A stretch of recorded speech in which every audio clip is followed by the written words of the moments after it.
what we're going to do is we're going to talk to Karen about how to lead a to die for life. And she sent me an early copy of the book. And I feel today like I'm a kid in school who gets to bring my favorite friend to introduce to all my other friends.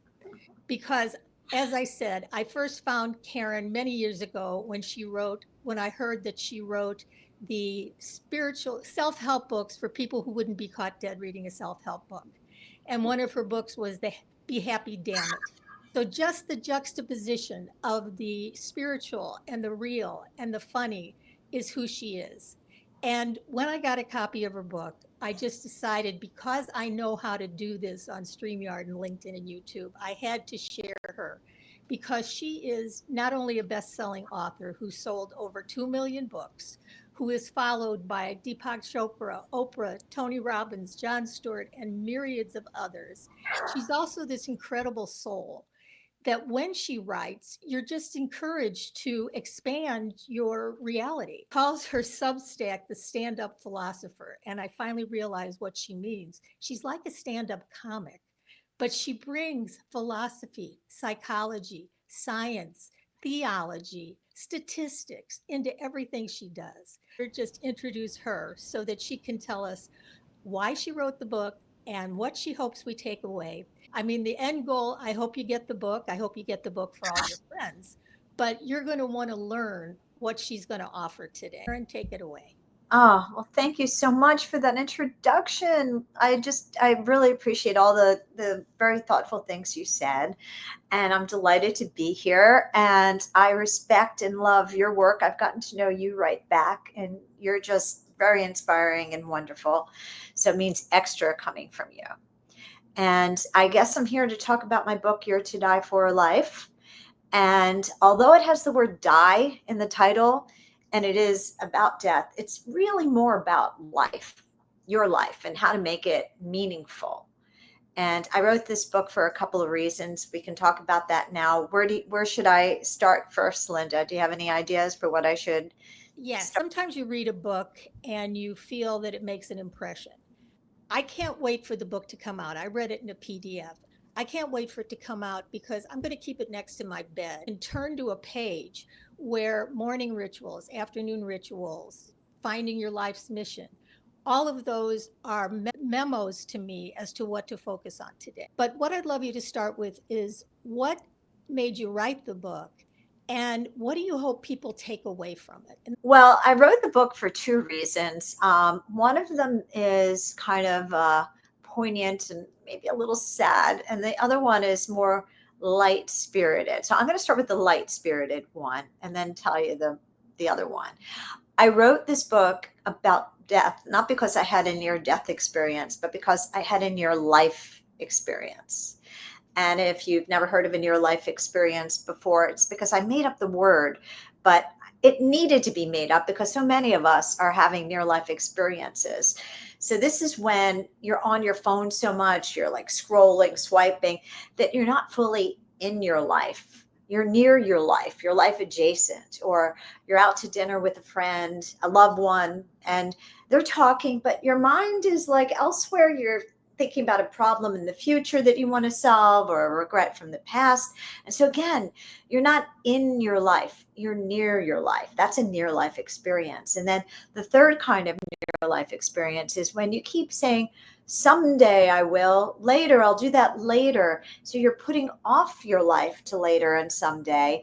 And again, you're not fully in your life now. So that's the first reason. And I realized that I was having near life experiences when my dad died. And that's the other reason why I wrote this book, that my dad's death woke me up to the idea that death is real. I mean, it's interesting. We know death is real, but when someone very close to you that you love passes, you realize life is short. It, like, we say it all the time, but we really have to take it in. We're here and then we're not.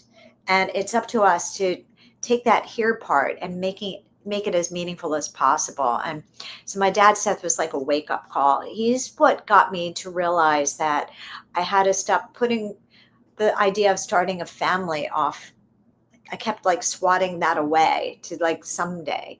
And I was kind of really, I was very sad actually that he would never get to see me as a mother, never get to meet any child I would have. And I also felt like I was working too hard, that I was in beast mode. And that, by the way, is a regret, a comment after researching mortality awareness and everything. A top regret of the dying is I wish I hadn't worked so hard. So my dad's death woke me up to that. And that instead of being in beast mode, I wanted to be in best mode, which is when I was still doing my work that I love, but having more balance and time for meaningful relationships, meaningful experiences, family, all of that. So, and he's why I wrote this book. I really started to realize that his death woke me up. And I did one more thing. I did my first mortality awareness ritual after he died. I read his eulogy. I gave a eulogy for him. And afterwards, I thought about what a eulogy is. You take your life and you sum it up. And I started to think, what would I want my eulogy to be? So I wrote my eulogy as sort of my life mission statement. And it's weird, we have mission statements for businesses, but we don't have mission statements for our lives, and we should. And that's what a eulogy is. It's like your life mission statement. And I know a lot of people might think that writing a eulogy is like has too many creepy crawlies about it. So in my book, I help you to write a eulogy by having a fill in the blank Mad Libs type template that you can do. And I have a lot of different mortality awareness tools in the book that are, I know this might sound strange, but they're actually fun to do. And I can start to share more about them. Can you give us the difference between a to-do list and a to-die for list? Okay. So the other thing I realized after he passed is that to-do lists have a fatal flaw. To-do lists, we have them because we worship productivity. That's how you could get stuck in beast mode. To-do lists are like do. It's like an overdue list. And you could do everything on your to-do list and wind up at the end of your life and feel like you wasted your life, because a to-do list tracks productivity. But the goal of life is not to be productive. The goal of life is to have a meaningful life. So I created something else that I write in the mornings, and it is a to-die list. And a to-die list is about creating habits that are meaningful. So like a to-do list is pick up laundry, and a to-die list is more about like pick up your core values a little. So, and I have a whole system for it that I can also go into. I wish you would, because your core values are A to G, easy to remember. But if you could give us an example of how to look at a core value and then even today put that into your life, just take it into your life and start now. So I definitely suggest people write their eulogies, but you don't have to write your eulogy to do the practices in my book. But if you do, what you'll do is you'll look at your aspirational eulogy you, and then you'll look at current you. And if you write your eulogy right, there should be a gap, because life is about growing. And you're going to see, okay, how do I get from current me to aspirational eulogy me? And what I have people do is write bridge habits to get there. And that's what a to-die list is about. So if you don't want to write the eulogy, then there's a morning practice that I have people do, where you ask yourself, who do I need to become to get everything I want in my life? Or who do I need to become to, and then you think about a struggle that's going on in your life. Who do I need to become to stop fighting with my child or partner or wife or whatever it is? Who do I need to become to write that novel, to go on a marathon, to run a marathon, whatever is a goal of yours? And who do I need to become active in a charity, whatever it is that you want to do? And the answer is going to be a core value. You might have to become more patient, more disciplined, better communicator, better listener, brave. more loving, more kind, and you write that down. And then you think about the habit that you need to attach to it. And then I have people create what I call identity-based habits. And when you attach a core value to a habit, you're more likely to do it. I'm going to give an example.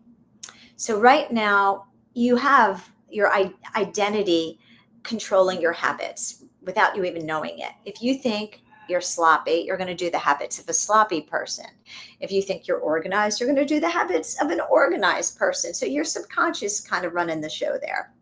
And your identity is the puppet master of your habits. So if you think you are, then chances are you will do. And there's a whole field of study about identity-based habits and why they work.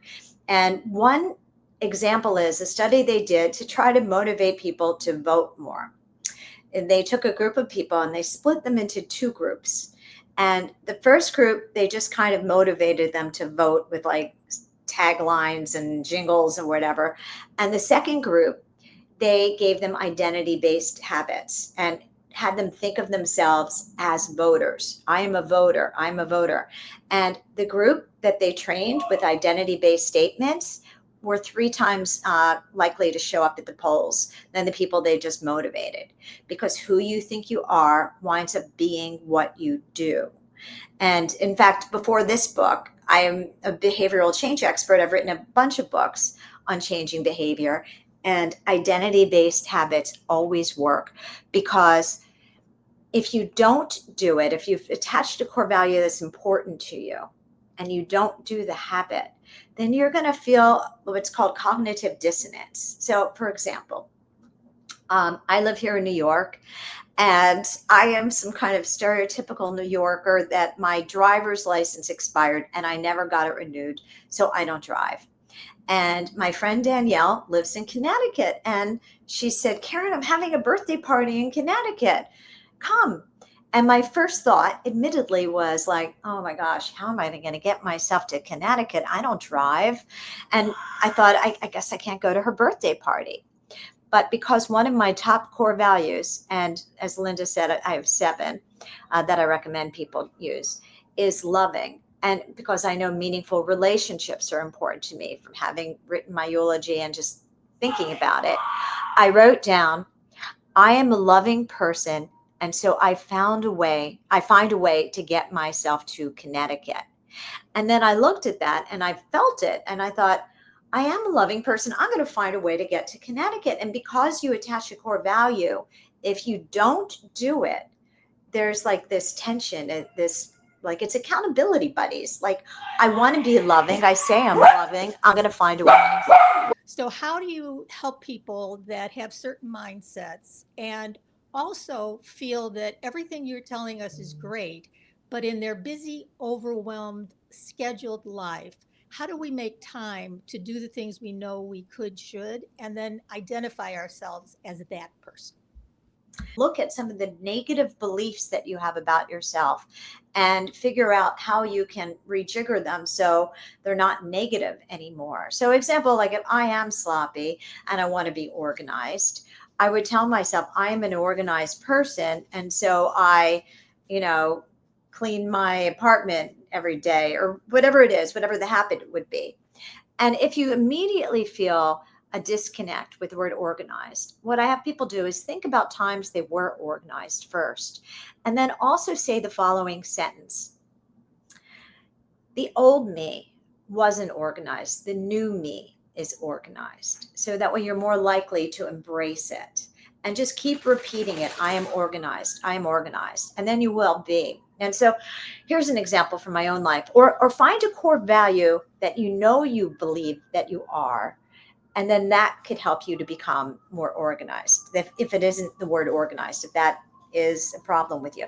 So the example is, after my son was born, I had my pregnancy weight, but I kept calling it pregnancy weight until my son was 2 years old, when, if I were honest with myself, it wasn't pregnancy weight. It was my I eat too much crappy food weight, because I was eating whatever my son was eating. I was eating the cheddar cheese goldfish, the macaroni and cheese, the pizza.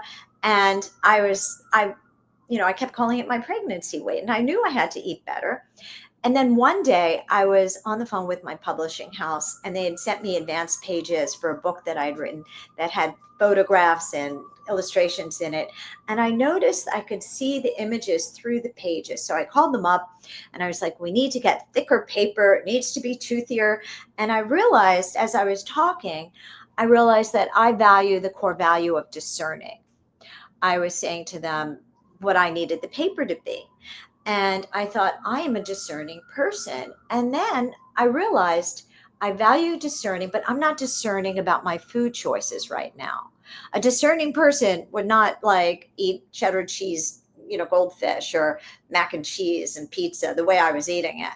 So I used the word discerning because I knew that was one I totally valued. And I wrote down the following: I am a discerning person, and so I eat healthy foods.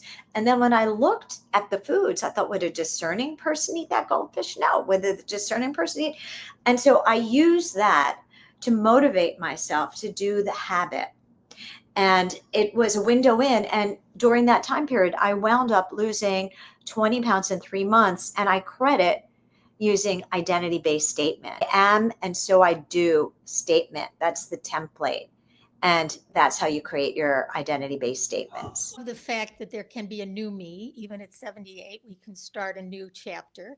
I don't think discernment was ever one of my core values, but I think I need to add it because it brings in the ability to focus and even when you mentioned in one of your chapters, clearing out the clutter, it gives me an opportunity to hold up something that I usually put down again for another day and discern whether I need it again. But could you tell us a little bit about Aristotle's G spot? I mention Aristotle a lot in the book. I love Aristotle. So Aristotle, in fact, I actually credit Aristotle for inspiring me to write this book because I read Aristotle and he said that you don't know if you've lived a good life until you're on your deathbed.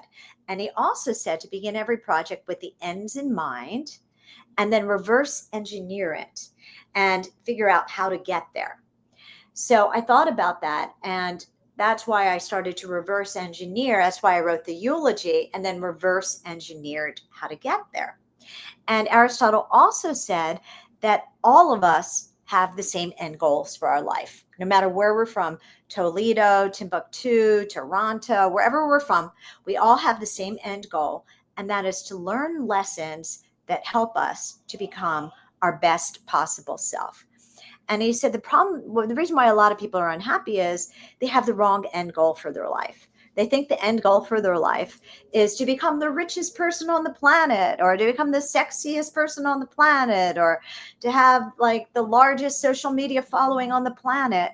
And he said that if you make that your end goal for life, these superficial things that have to do with like ego, status, power, money, beauty, fame, fortune, when you get to the end of your life, you're going to be mighty disappointed because you've chased the wrong rabbits.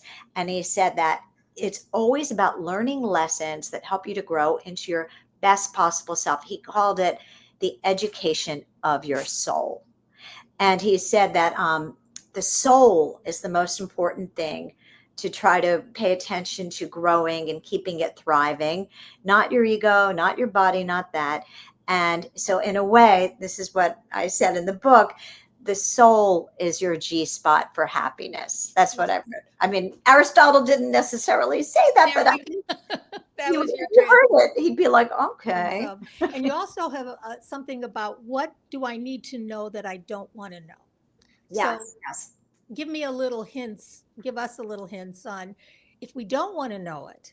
There's of course Yes. that we don't want to know it. We're avoiding it. We're scared of it. Oh, The baggage it's is true. Yes, that's what happens. So what happens is I I feel like a lot of times we're living on autopilot. That's part of the problem of having near life experiences. You're just like on autopilot.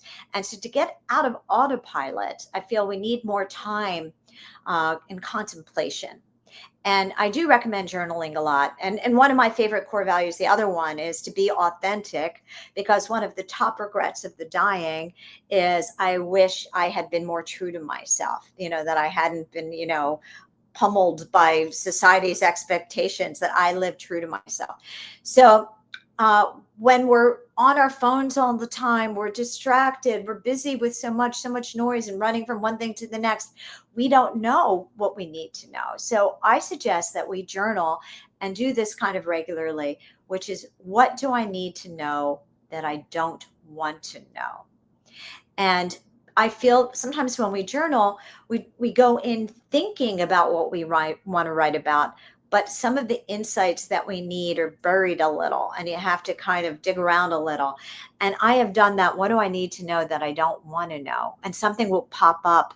I'm like, oh, wait, I need to have that conversation with so-and-so about this thing or whatever it is, or I need to know this about myself that I'm doing Because when this. I do So journal, and sometimes I don't let myself journal because I know if I journal, I'm going to get to some truths that I might want to stay too busy to ignore. And there's a quote you have in here that specifically spoke to me a little bit. The internet ensnares, and we're on the internet, so it's a little catch 22 ish, but but I find that one of my bad habits is my reels. That's kind of like my mindless activity. And after I do it, I feel guilty. And what you said is the internet ensnares more than it frees. iPhones tether rather than liberate. Social media isolates rather than connects. We are servants to the beep, the buzz, and the blink, disconnecting from what really matters. And then, of course, you quote the Tibetan Book of Living and Dying. Doesn't everyone have access to that? And you said Rinpoche talks about active laziness and being unconscious living corpses. So, as someone who resonated with that guiltily, I'd love your coaching on that, not just for me, but for anybody else who may feel the same. I actually, as you said that, active living corpses is sort of like having near life experiences. That's just how Rinpoche, I guess, saw it. And I also, in that same area of the book, I quote Milan Kundera, who I absolutely love, and he wrote a book called Slowness, which ironically, it's a short book, and I read it like in a night. I sped read through the book Slowness. It was such a great book. And he says that we're so busy running around, again, like this thing about contemplation, we don't take time for contemplation. And he says that if you want to forget something, and you're walking down the street and something that you don't want to think about occurs to you, to try to forget it, you might literally speed up your steps, because I don't want to think about it. You speed up your steps. But if you want to remember something, like what was that thing again, you will just kind of naturally slow down your steps. And you're like, oh, yes, I need to pick up blueberries or whatever it is. And so we need to slow down, is what Milan Kundera was writing about. So I think that we also need to slow down, because a lot of our choices are made because it's about instant gratification. It's about impulse. We react instead of respond. So we need to slow down. And so I have different various, what I call speed bumps in the book, to help people to slow down so they make more intentional choices in the moment and in a busy day. So I have a bunch of different speed bumps that I recommend people use. Which is why I think everybody should get the book so that they have it as a constant reminder and they can just arbitrarily open the book and find something they're supposed to remember that day. And the other thing I love that you talk about is because for many years I was always a spiritual person, but I don't know how many people listening remember Groucho Marx. You might remember when he did You Bet Your Life on TV, and if somebody mentioned the magic word, a duck would come down.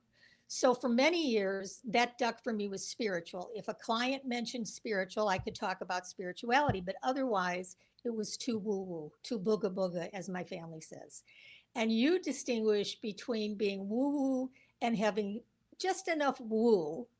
And you also resonate with the people that don't woo at all. So when you talk about choosing your soul over your shoulds, could you elaborate on that for either the no woo woo or woo woo people, in whatever words you want to use? Sure. I actually have a whole chapter about, because I think it's, if we're going to talk about death and dying, whether or not, what we think we're here for and what we think might come next or not. So I have a whole chapter where I kind of explore, do you believe in a soul or a core self? And I'm sort of, I waver, as Linda said. I'm kind of somewhere I could think of myself as spiritual logical, or instead of being woo woo, I'm just one woo. But it doesn't even matter what if you believe in a solo core self. If you believe in a soul, then you want to learn your karmic lessons now, so in case there is a next life. And, so you're not constantly in, like, in soul school trying to learn that lesson until like 100,000 lives later. Like, you want to learn it in this life. And if you just believe in a core self, you're going to want to learn lessons that help you become your best self too. So either way, to make it your best life, you're still going to. So in a way, I came down to, it doesn't even matter if you believe in a soul or a core self. But no matter what you call it, you have to pay attention to it, because I believe that the you-ier you are, the happier you will be. So the you-ier you make your life with, your you-ier career, your you-ier relationships, that you have to be true to yourself. That's where the core value authentic is. And again, that comes up so much in research, that the more you live true to who you really are, express yourself authentically, live authentically, the happier your life. So I think that answers your question. Yes? It does. And I'm an internal family systems therapist, and Dick Schwartz at IFS talks about self, capital S self, as having the qualities of calm, compassionate, clarity, a lot of the core values that you're talking about. And the way I look at it is we all have a healthy self. We have these parts, our ego parts that take over. But our goal is to be more self led. And for those who are more woo woo, I connect self to the God in you, or the universe in you, or the Buddha nature in you. But I love the fact that what you're talking in the book about is how to, because I just didn't just find this somewhat life changing, it was also life recalibrating, where I could take a look at my values, I could take a look at what I was doing. And even when I was doing more reels, I was more conscious of it, so that I could look at the clock a little bit and maybe try not to do that. But you also, in everything that you do, you bring such joy with it. You said in your book that you read Irma Bombeck. And for those of us old enough to remember Irma Bombeck, she was great. She was a great humorist, wise writer, and that's what you are. So, how do you bring so much joy into everything that you're doing? Well, thank you. Somewhat wired. I've always liked humor, and realized I actually gave a TED talk called "Fun as a High Performance Fuel," and I think of fun as meditation on steroids. There's even studies on that they gave two different groups of people. Two different kinds of videos. One were fun videos, and one were like serious videos. And after the people watched the fun videos, they were better able to solve puzzles than the people that watch the sad ones. It kind of loosens you up a bit. So, in fact, one of my core values is fun, because I looked at the top regrets of the dying. And a lot of the regrets of the dying had to do with, I wish I hadn't worked so hard. I wish I had allowed myself to have more fun. So there are lots of, I reverse engineer all the top regrets of the dying and figured out which core values would help to make sure that you're slathering your life with like regret proof sealant. You don't get those things. And I love that, because I definitely need more fun. And in that journaling and in that looking at yourself, I think a lot of people don't meditate, don't journal, because then they have parts that feel guilty or have regrets or should on themselves. And I love what you said about coulda, woulda, shoulda, shut up. you had trouble to shut up. Coulda, woulda, shoulda, shut up is one of your, Put that in. yeah, Because is what with the coulda, woulda, shouldas, you got to stop. yeah. And, and What can you do now right, you talk about not self-flagellation, but self-awareness. And yes. I think so many of us self-flagellate, which has nothing to do with the G spot and is not what we're talking about. But it's beating up on yourself in a way that causes you to focus on your regrets instead of focus on your joy. And So, focus on what you can do next. So right. I have a bunch of tools in the chapter that's literally called coulda, woulda, shoulda, shutta, uppa, where you make peace with your past. And I actually have a bunch of tools in the book and insights about having closure on some of the things from your past, because I believe we repeat what we don't repair. That's like a kind of a known saying, which I absolutely love. So I help people to kind of like gently, lovingly, self-awarely, if that's an adverb now is, uh, look at how some of the challenges of their past have maybe by accident created negative dominant beliefs in their lives, and how to let go of that, and also to dig around in whatever happened and find the golden nugget of insight so you can make sure it doesn't happen again. So in my chapter, coulda woulda shoulda shoulda uppa, I have like two simple tools that I could say right now. One is just the single word forward. If I find myself thinking a thought where I'm kind of beating myself up about something, I ask myself, have I thought this thought before? Have I chewed the flavor out of this thought? Have I learned everything I need to know about this thought? And then if I have, I mean, is this thought helping me move forward or backwards? So if I realize I've chewed the flavor out of it, I just tell myself the single word forward. And then I try to think one action I can do right in that moment to move forward. Or I tell myself, if I'm in a more playful, fun mood, I just tell myself this word, and I do it I do it next, like I'm some working at a deli counter or something, like, because I'm annoyed with myself, even like, why do I keep thinking this? Enough already. So I just tell myself next, and that kind of humor of it kind of snaps me out of it. Like, oh gosh, why do I keep like thinking this thought again and again?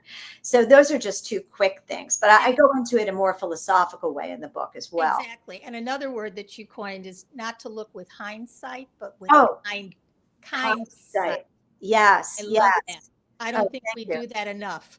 To Yes. really have compassion for ourselves, what we're learning, the mistakes along the way. Because And we're here to learn. That's what Aristotle says, and I believe him, and that's why I love Aristotle, and that's why I like, fangirl him throughout the book. But Aristotle says we're here to learn lessons to help us to grow into our best possible self. So if you made a mistake, that's part of the program, that's part of life, but learn from it and then grow from it, growth mindset. exactly. And when people look at all the things that they would be doing and say we don't have enough time, and I'll use the quote you said of Seneca, I learned all these people from you, that if we paid attention to our lives, we'd have enough time to do everything we want. So could you elaborate on that a little? Well, I believe that a lot of times we find ourselves saying, "Oh, I didn't have time to do it. I'm too busy. I didn't have time to do it." And that's sort of like the adult equivalent of the dog ate my homework, because we can find time. We just have to be more discerning about how we use our time. There's my core value of discerning. And that's why in my book, You're to Die for Life, I have a life audit where I ask a bunch of prompts, and you find out where you have your time leaks, where you have your happiness leaks, and help you to reprioritize things so you can find time. If once you're in touch with your core values, you find time. And I even have another tool, a speed bump tool, because I talk a lot about how we're rushing. And a speed bump tool is my greater than sign. Should I tell them about my greater than Please, sign? I was going to bring it up. Yes, let them know what it is. It's a little, you tell them more. Yeah. Absolutely.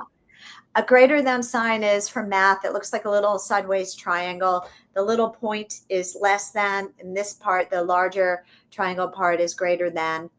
And if you're in the moment and you think, oh, I'm so busy, you ask yourself, which is more important to me? Which is greater than? And then that helps you decide, uh, watching Netflix or calling my friend who I know is going through a divorce, which is more important to me? Which is greater than? And, or if the alarm rings in the morning and you promised yourself you're going to go to the gym, which is more important? 30 minutes of sleep or living 10 years longer because I'm working out and taking care of myself. The greater than sign is a speed bump, and it helps you to get in touch with your core values in the moment, in real time. Great. And talking about the life audit, I took it. I wrote the questions, wrote the answers. And one of the questions is, how do I waste my time? What would I rather be doing? What are the daily tasks I could do to support my goals? How much time do I spend on refreshing activities, all of which I need to focus on? And then you ask the question for me to ask, am I being productive or just busy? So can you maybe talk about what it means to be busy versus productive and how we sabotage ourselves that It's the difference, I guess, between beast mode and best mode. Like beast mode, you think you're being, but you're just running around. You don't have enough balance. And it's the difference between, I guess, the to-do list and the to-die list, making sure that you're finding time for things that truly matter.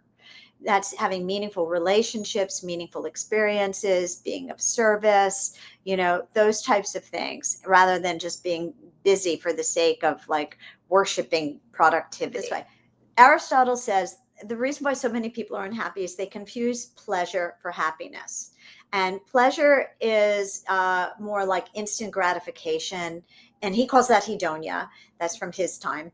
And it's hit and run joy. It's impulse. It's like eat the donut, blurt that mean thing. It's just hedonia. Hedonism, I guess, is what it could translate, but it's a little more a bigger swath than just heathenism. And then there's eudaimonia, which is what some people call fulfillment. And so eudaimonia is when you struggle a little bit now, but you enjoy more later. Like you go to the gym, but you get more later. And hedonia is more like enjoy now, but struggle more later. So a lot. fabulous. And part of that has to do with, you talk about finding your why, finding your purpose, leaving a legacy that has you learned from what you've lived through and sharing it. So purpose, legacy, and teleki, explain a little more, please. Okay. So I believe that the purpose of your life is to find and do the purpose of your life. And that's also why you need contemplation and you need that slow time to figure out, because a lot of people are like, what is my purpose? And I actually can't answer that for you, but I can tell you like tools and prompts, which I give in the book to help you to figure it out. But that's up to you to figure out. But when you know the purpose of your life, you can create a more meaningful life. And usually a lot of purpose in life has to do with turning your pain into purpose or turning your passion into purpose. But it doesn't have to be large. You don't have to have this grand legacy. Like you don't have to cure cancer. A lot of it has to do with your core values and living by your core values and just being kind and being loving and being brave and giving back or mentoring somebody or sharing something that you've learned along the way. So in the book, I talk not just about the big legacy, but what I call mini ripples, like the little ripples of life, where you put your like was here flag on the planet by helping people in small ways. And the stories that people share about you, if other people are giving your eulogies, they're not going to, a eulogy is not like reading a LinkedIn profile out loud. It's usually stories, and usually stories where you tapped into a core value and it touched somebody in a meaningful way. And a lot of life has to do with meaningful relationships, meaningful experiences, and being of service. You can leave a legacy of love just by showing up with kindness, and that can be one of your core values. But when you think about the legacy that then informs your present, it helps you make different choices and be more aware. And that's where the to-die list, that's what you write down. You make sure every day is not just like answer emails. It's like, how are you going to show up for the people you love, and put that on your to-die list. That's just as important. If you know somebody's sick, call them. How are they doing? You think about the people that you love and you reach out in some way, or you strengthen your relationship by connecting in some way, having the difficult conversation if that's needed, or just thinking of habits. Sometimes you add extra things on because you think about the people that are important to you, and you create things that you want to do to make them feel loved and supported. I love that. And I'm also going to suggest that we do these things now because we keep thinking we have all the time. And in your chapter on taking time to take control of your life, talk about the monthly marble jar. So can you explain what that is, please? Sure. And by the way, if people think I'm giving away the whole book, I'm not giving away the whole book. There's so much more in the book, but Linda's asking very good questions. So, so these are my That's because I want them to know that this is in the book, but so eloquently written that you go back and you hear it now, you hear it once and you think, oh, I got it. But when you have the book and you actually do the exercises and you have it to go back to look at, to ear, dog ear, to underline, you're going to make it part of your habits. So the reason I wanted to share this so much is because she is so wise, she is so giving, but you can get the book. In fact, I'm going to put the book right here because they can go order it as we're talking and go to Amazon. You can take a screenshot and order the book. It actually for a little bit while Karen continues. Okay. So these are my marble mortality jars. And what I did was I started it, I guess, like a year or so ago. And I counted how many months I have left to live if I live to 100, because I promised my son I'd do everything possible to live to 100. He asked me to live to 200. I bargained him down to 100. He accepted my counter offer. So I figured out, and I forgot the exact number it was because I started it a while ago, but let's just say 430 months left to live. And then that alone, that number was very much of a wake-up call, but that wasn't the whole exercise. I then went out and I bought 500 marbles from Amazon. I bought them in bulk. And then this was really kind of a wake-up too. When the marbles came and there were 500, I immediately had to remove like 70 marbles. And that was also a wake-up that I really need to make sure I'm using my time, my life, what's here as best as possible. And then I put my marbles in this jar. That's my future.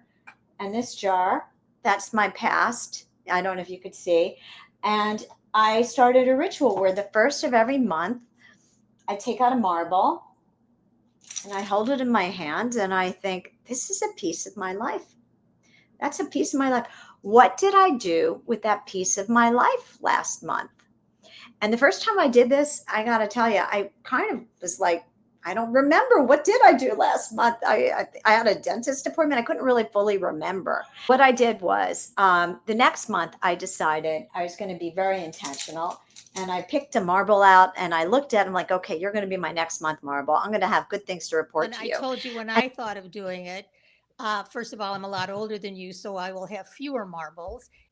It gives you something to actually take a look at. And when you said you look at the marble with the intention of creating the next month, that feels better to me than just watching the time go by. So when we set the intentions of what we want the month to look like, that makes it so much different.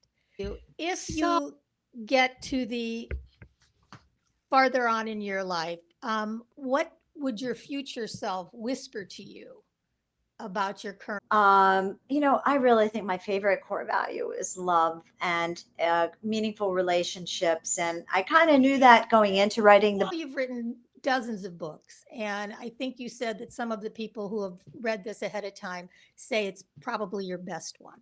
And I've read several of your other books, but this is a masterpiece. What do you think makes this your best one? I think I got braver and I really wanted to show up. There's the word you-ier. Word you-ier. Great word. One of the many you make up. One takeaway, if there's one takeaway that you hope your readers get from. You're mortal, quit dawdling. I love that. I love that. It isn't even in the book like that, but I told you she talks in sound bites and quips. Put that on your mirror. What did you say? Quit dawdling and. Yeah, you're mortal. Quit dawdling. Get to it.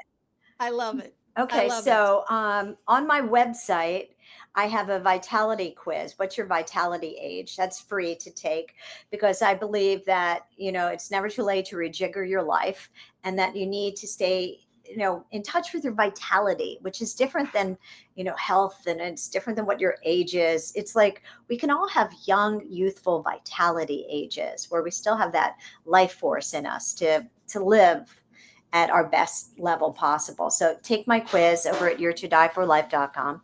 And then my last name is Salmonson. and everybody mangles it and says salmon, I can't even pronounce it wrong because I know how to say it right. But they're always going salmonson. I'm always going not salmon, not salmon. So not salmon is usually how you can find me on social media.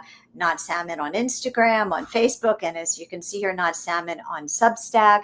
That's where I have my stand-up philosophy. And then my book is You're to Die for Life. And I also have a free end of life planner called Over My Dead Body that helps you to write your end of life planner. That's free on my you're2dieforlife.com site. And then my book is available everywhere books are sold, on Amazon and, Target and Barnes and Noble, bookstores everywhere. So check it out. Karen has helped me create my Substack, because when you talk about living with purpose, and I knew Karen as my idol, as this person that I would, when you talk about people who you'd like to be like, you are one of those people for me. And I put my information on Substack and she's putting hers. And we're encouraging you to find an avenue for your legacy to I jokingly say that I started my Substack so that my daughter wouldn't have to throw out all my writings and I would have to haunt her. So those are posted and Karen's helped me with that. But you can reach us both on our Substack accounts. And I want to put the Amazon link one more time, because you can order her book today. And I think, Karen, maybe in a month or two, we can do another one of these for people that have actually read the book and have specific questions that they want to ask you about. So we can think about talking about that. But for the people that are here, I hope you got out of it all that we intended. For the people that are going to be showing up for the replay, you can always contact Karen or me. And from our hearts to yours, we can create it to die for life. And Karen's writing is really like, it's kind of like a warm hug, but with lessons that enrich your soul, enrich your spirit, woo, non woo. And you come away having learned so much, not about just life and history and philosophy and science and statistics, but you learn more about yourself.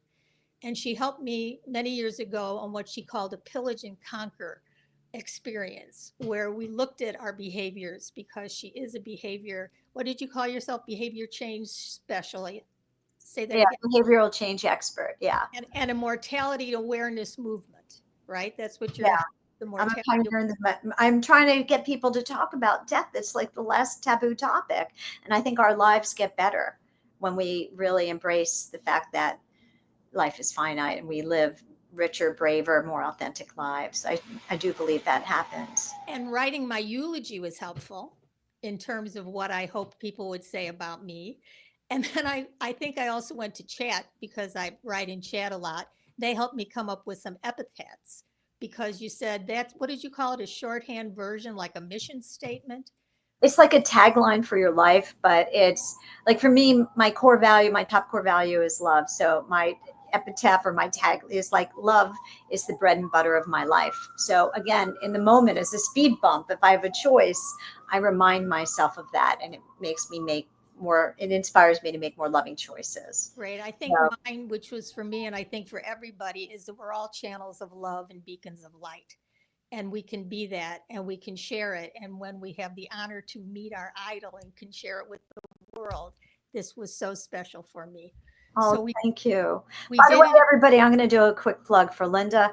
She is a beautiful writer, and she writes, the name of your Substack is Heart My, Centered, it's Heart Centered Connections. Heart Centered, and she is heart centered.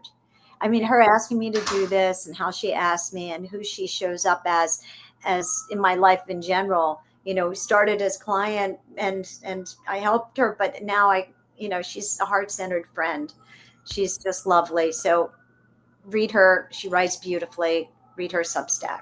Thank you so much. Well, sending love to you, Karen. Thank you for doing this with me. Thank you for all of you who are watching at any point along the way. Let us know if you have any questions. Go get the book. I'm going to put it up one more time. Go to Amazon. If you forget, just go to the To Die for Life. Order it today. You'll be so glad you did it. Be the most you were your you. and to get to the end of your life knowing that you lived your best life. You will have hit your G spot and go out with joy. So we'll end on that. Thank you all. See you soon. Bye for now.